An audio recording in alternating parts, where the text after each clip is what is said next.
Like many kids in Lexington, Mississippi, RJ and Mason Redman have been playing tackle football on this field since they were 5. It's a place that fosters big dreams. Do you know what you want to be, both of you, when you grow up? Yes, ma'am. What do you want to be? An NFL player. You want to be an NFL player when you grow up, huh? Yes, ma'am. How about you? An NFL player too. Really? Parents enroll their kids on teams like the Lexington Colts by the time they reach kindergarten, with an eye on where the sport can take them. Currently, 1 in every 385 Lexington residents plays football at a Power 5 school, considered part of the most prominent conferences in college athletics. It's one of the best rates of any town in the country. And it inspires Mason and RJ's father to imagine what's possible for his sons. When we're watching the NFL games on Sundays or Saturdays or whatever the case may be, I tell them that can be you out there on that field. It's all boils down to what you want. If you want it, you can get it. Lexington, a town of nearly 1,200 people, is 77% black. It's in the second poorest county in the nation's poorest state. Nearly 35% of people live in poverty.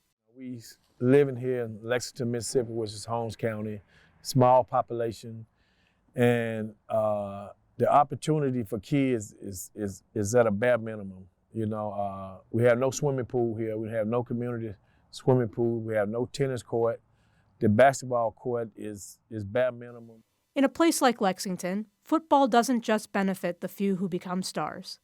It helps open doors, according to Marcus Rogers, the head football coach at Holmes County Central High School. Football, it teaches about life. It's like now, I'm not playing football anymore, and I tell the kids all the time, football set me up to do what I'm doing today. And I didn't play in the NFL. I played high-level college football, but it set me up with relationships with people. A 2023 Boston University study found that those who start playing tackle football at an early age or play it for more than 11 years are at greater risk of cognitive and behavioral problems. As a result, many communities around the country are turning away from youth football programs amid health and safety concerns. Tackle football participation is down 13.2% from 2019 to 2022 among kids 6 through 12. But communities of color have a higher tendency to stick with the sport. Some, including Marcus Rogers, say safety around the sport has improved. In these times, football is same as it's ever been.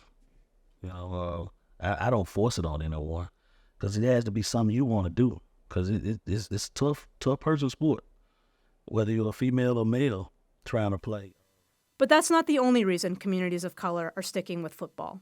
A Povich and Howard Center poll found that Black and Hispanic parents are nearly twice as likely as white parents to see youth football as a path to college scholarships and even the NFL.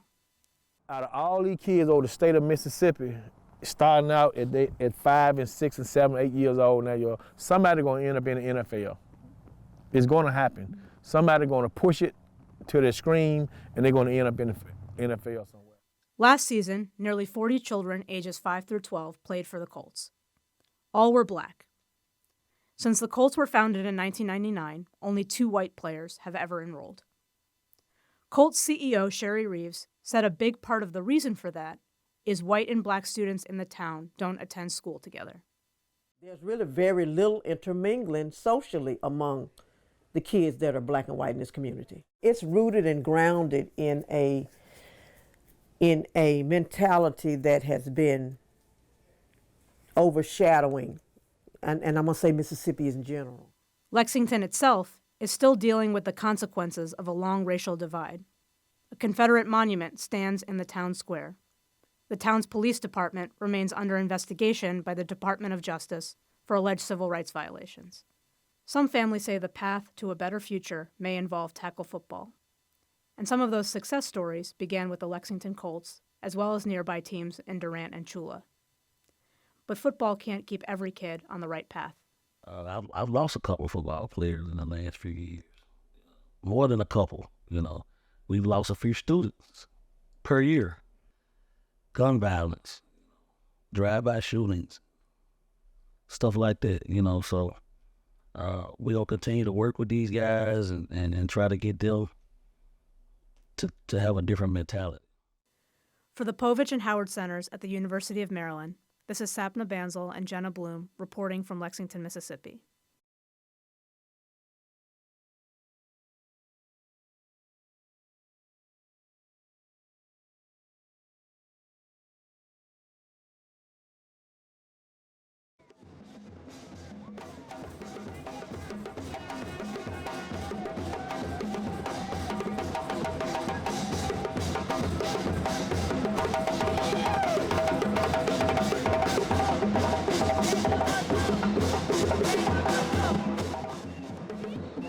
Man, the energy. I know we talk about the energy at games back home, but listen, we had the drummers out here, you know, people dressed up, just constantly. I'm like, wow, they're like playing the drums the entire game.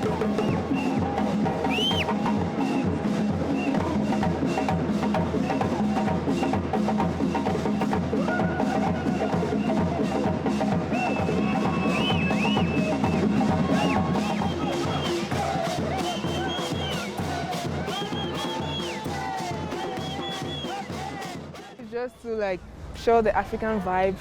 Like when you go here, you know, yes, this is definitely Africa. Yeah. We've been very deliberate in making sure that, you know, we also include, you know, music and fashion. It is part of, you know, the overall vision to create this lifestyle brand, but still having basketball at the core of it all.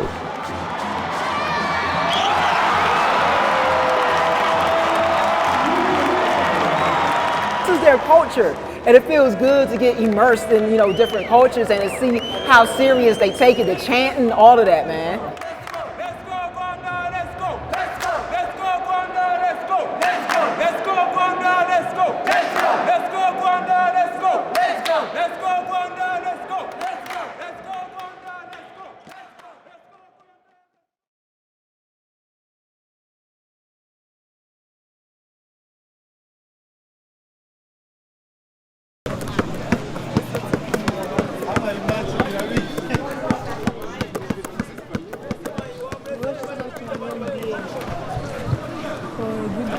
Because I like to play, I want to play in NBA.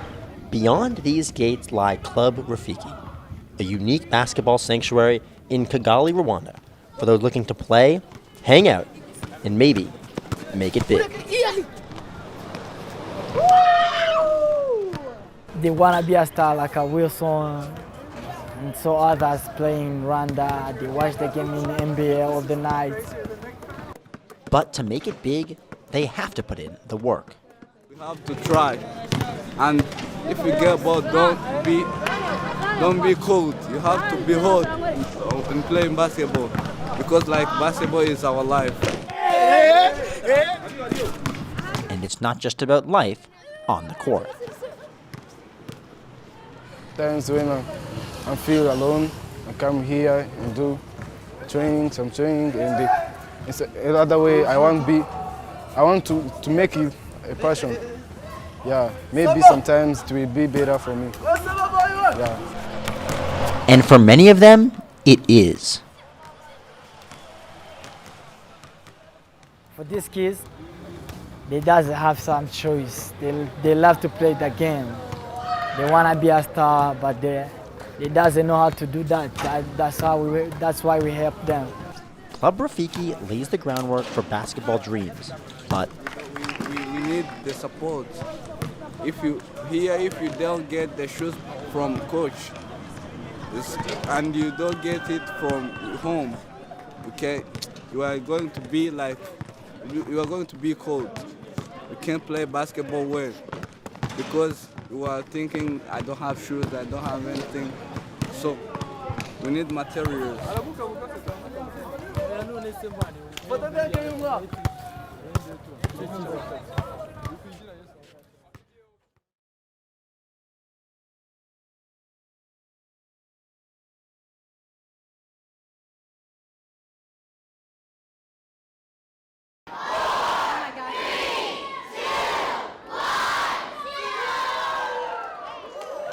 Certainly never imagined I'd have a a statue in the Stamp Union. It's a huge honor. I loved Dire Boy the Kid growing up and Pop Tropica, and I was like, if Jeff Kinney's on my campus 20 minutes away, I have to be there. You know they're going to be bringing tours by Greg Heffley, don't we think, Marilyn Imager? He's been here that long and he's had such a great impact on the culture of our society, America, and also the influence he's had on kids and growing up, reading his books. It's about time that he had some recognition here on our campus. I feel like my talents are very limited, so to have my work be a part of the fabric of these universities, it's really humbling. I feel one of my favorite I do like the statue for sure. See the cows at Ag Day or the baby lamb. I was like, y'all captured his spirit a little too accurately. He has ibex, he's hunched, and he's sad. Big Ten, women's lacrosse Big Ten.